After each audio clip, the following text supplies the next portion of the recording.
Hey, 5th and 6th students, Natalie here.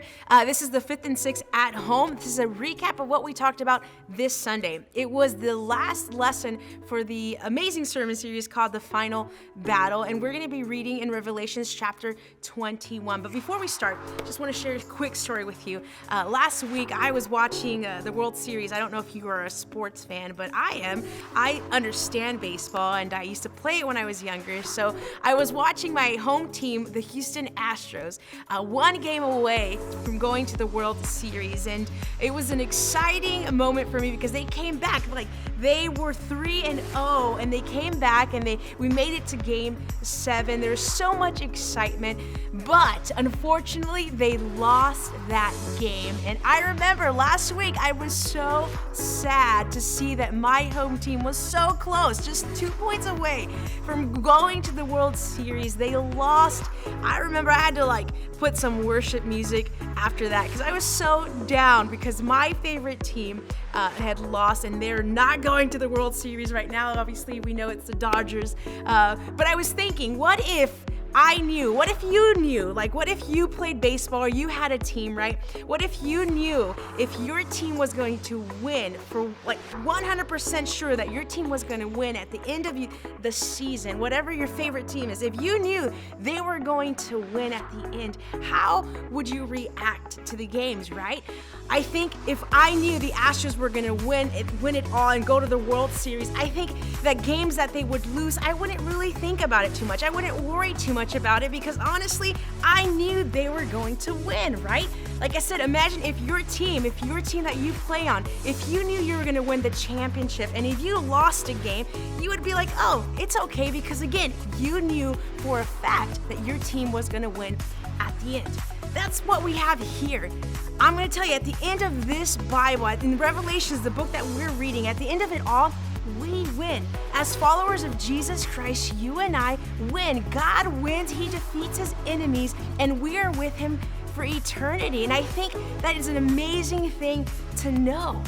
One of the things that we talked about this Sunday is that God is going to make all things new at the end. And there's no greater person than God to make things new. We see it in the New Testament. We see Jesus.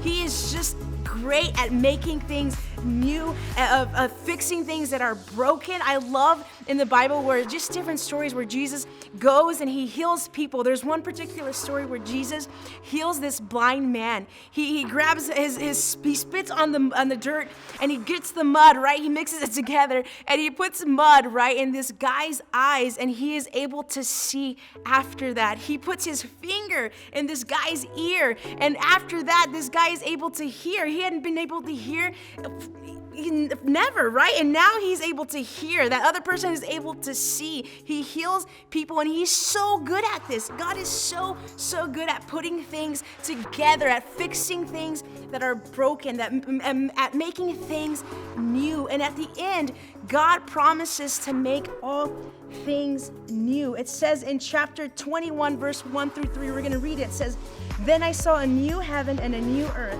For the first heaven and the first earth had passed away, and the sea was no more. And I saw the holy city, New Jerusalem, coming down out of heaven from God, prepared as a bride adorned for her husband. And I heard a loud voice from the throne saying, 'Behold, the dwelling place of God is with man. He will dwell with them, and they will be his people, and God himself will be with them as their God.'" God promises to make things new.